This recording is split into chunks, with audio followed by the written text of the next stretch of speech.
A dairy herd grazing, one of the enduring sights of the British countryside. But for how much longer? Over the last decade, we have lost almost half our dairy farms as farmers struggle to make a profit. Under constant pressure to reduce the cost of milk production and faced with an increasingly uncertain future, the UK dairy industry has reached a crossroads with debate polarised over the best way forward.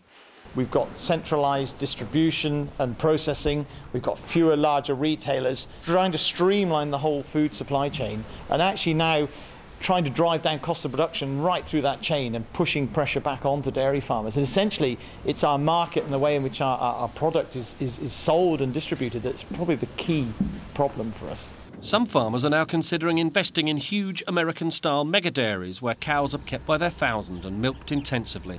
I'm really actually very concerned that this kind of belief that fewer, bigger farms is the way forward doesn't actually provide a truly sustainable solution to our food supply needs. And in effect, small producers being penalised, so the milk price they're actually getting is lower on many small farms.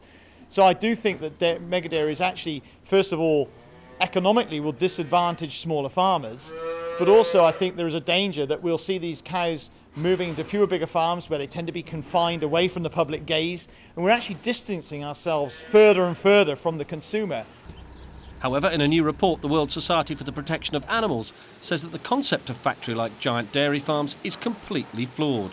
In its report, weighing up the economics of dairy farming, the animal charity says that mega-dairy models are not sustainable in the UK, that instead farmers should be championed to adopt pasture-based systems rather than keeping their herds indoors, and that different varieties of cattle should be used. While these cows would produce less milk each day, they will live longer and healthier lives and ultimately be worth more.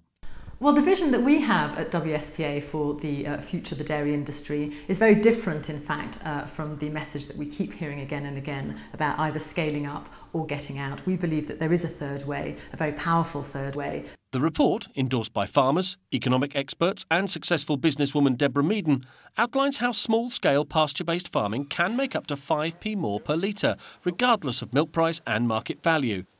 So it seems that a radically simple grassroots approach could be the key to sustainable milk production in the UK and a more secure future for our thousands of dairy farms. We need to ask our supermarkets, we need to ask the local shops where we buy our milk, has it come from cows that are able to graze on green grass, or is it factory milk from battery cows?